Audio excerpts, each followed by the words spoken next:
Good morning, Paul Williams from the Big Yellow Bus Garden Project, and I'm here to give you a quick glimpse around. So, the start of the tour, we're in the landscape garden, and I'm just going to give you a little bit of a guided tour. The grass is a bit long at the moment because part of the tractor's broken away, and we're just waiting to get a replacement parked. Some new flower beds under construction just over the side there. That's our vineyard, which stretches the width of the landscape garden. So hopefully very soon you'll be able to come and just help yourself some lovely eating grapes. And following the path, which we're currently fundraising for, so that we can have a hard landscape surface for wheelchair access, to an area we affectionately call the O2. And opposite the O2 we have our fire pit, where you're welcome to come and have barbecues or toast marshmallows or just sit around by a fire and chill out and relax. A seating area for the people who have barbecues. And carrying on the tour will bring us down to our willow arch, which is here. At the bottom of the willow arch, we're constructing a wigaloo, which is an igloo type structure for children inside the willow arch, and yeah, they can go and hide from their parents there.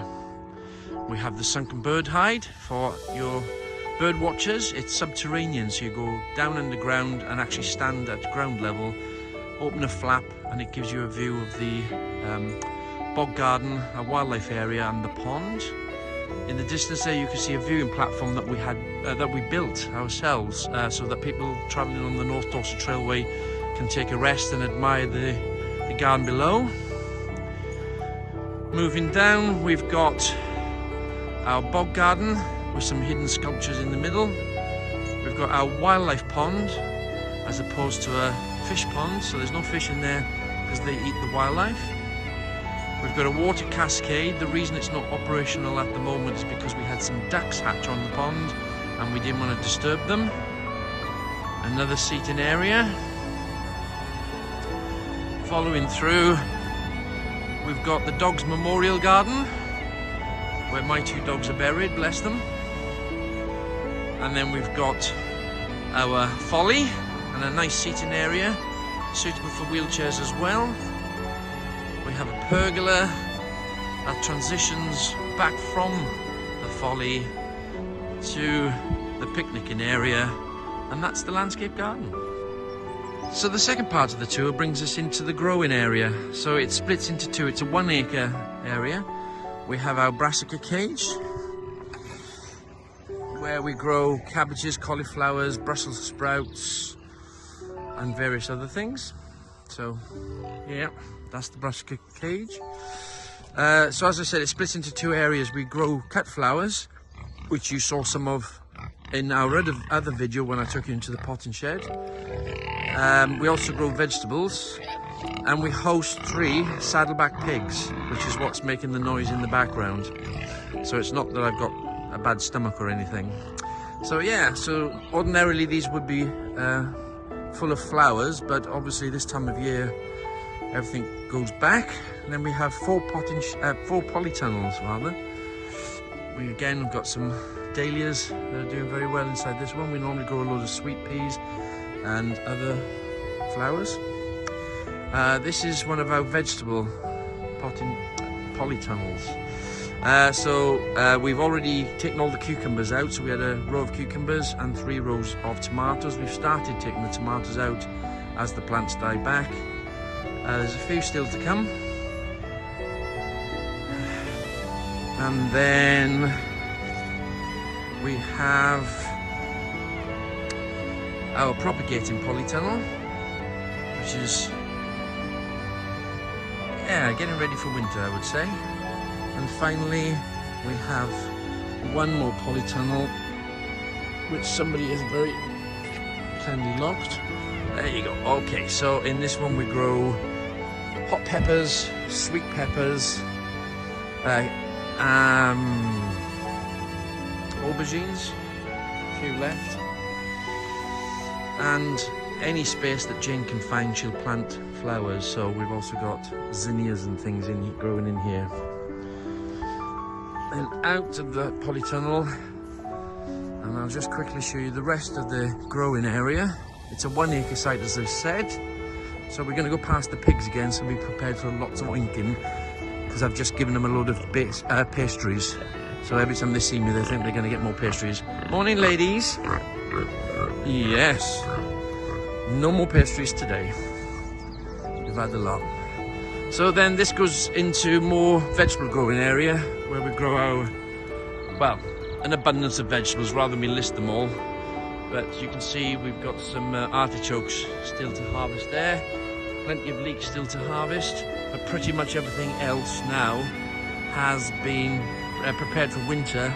And this year, you may see, we're actually growing a green compost. So we're growing Phacelia, amongst other things, that will suppress the weeds or keep the weeds under control for the winter, and then we'll just dig it in to enrich the soil. Our courgette patch, which again is pretty much well done now. Wasn't the best year for courgettes this year. I don't know why, probably weather conditions. And the last thing I want to show you is our bike tent. So in our bike tent we have 36 mountain bikes that we make freely available to people. I mentioned earlier that we are adjacent to the North Dorset Trailway, and this way people can borrow push bikes for up to a half day at no cost and cycle the trailway. They just need to book in advance and bring some ID. And that's the growing area. This part of the garden is dedicated to people who require wheelchair access. It's about to be landscaped, hard landscaped. We've been fortunate enough to get several grants that's going to help us out with the cost of the landscaping. That's Jane in the background doing a little bit of gardening. And then I'm going to take you up and inside the potting shed. So this is the potting shed that we've constructed recently. Jane's just doing some flowers for a wedding that we've been asked to help with. So it's a bit untidy in here, admittedly. As with everything, it becomes a junk area. And the benches, as you can see, well, you can't tell from the video, but at the front they are reduced in height so that they allow for wheelchair access and gives them the best view out. The same with the central bench. That's height appropriate for wheelchair users. So the idea being is that we can stand, and people can stand or be in wheelchairs, and we can demonstrate what we're doing, whether it's potting on or flower arranging. So that's the potting shed. Next we have our tool shed, gentleman's toilet, ladies' toilet, also accessible with wheelchairs, wheelchair access. They're composting toilets because we're off grid. Then we've got our outdoor seating area with a pergola that we were sponsored to build. We've just planted some grapevines on the pergola in the hope that they'll grow up and over. And again, as you sit there having a tea or coffee, you'll be able to reach up and pluck a handful of grapes and munch on those. And that's next to the classroom where we host school groups or people have function in there. I won't take you in because it's a bit untidy, but yeah, that then takes you down to the car park. Again, a little bit of clutter. I need to do some tidying up. We hope to extend the car park to double the width, so basically take it to the end of the grass, square it off, and that will allow us to accommodate all the cars that are coming, because we're getting quite busy. And then that transitions finally down into our 1 acre mixed fruit orchard. So we grow a selection of apples, pears, plums and damsons, eating apples, cooking apples, juicing apples and cider apples. And these are freely available again to members of the community who wish to come and help themselves. There's a gate just up there, which is the North Dorset Trailway. We also have an open access policy to the road. There's a height restriction barrier for obvious reasons, but yes, people can just pull on in. And so that people know which fruits they're collecting and what the purpose of the fruits, we've got a very useful, sorry about the shadow, but we've got a very useful display board here which is color coded and explains to everyone which trees are planted where, and as you can see from the bottom, from the key, it tells you what the use of the fruits can be put to. So whether they are eating cooking apples, eating juicing apples, or cooking apples, or eating pears, or cooking pears. And then along that side is the people that very kindly donated £10 each to plant the tree. Same on this side. Apologies for casting a shadow. Oh, someone's coming in. And then, yes, there's 176 trees in the orchard.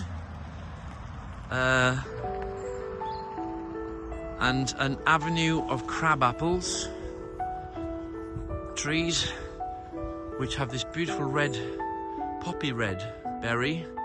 And the reason for that is, if I just transition quickly along this pathway, sorry for the length of the grass, as I mentioned in an earlier video, our tractor mower has broken, or part is broken, and we're waiting for it to be fixed so we can cut the grass. But the reason for the poppy red crabapple trees is we have a sunken memorial garden which recognises the lost of all wars. And in the distance you've got the beautiful Hambledon Hill. And that's the Big Yellow Bus Garden Tour. I hope you enjoyed, and maybe one day we'll see you here in person. Bye bye now.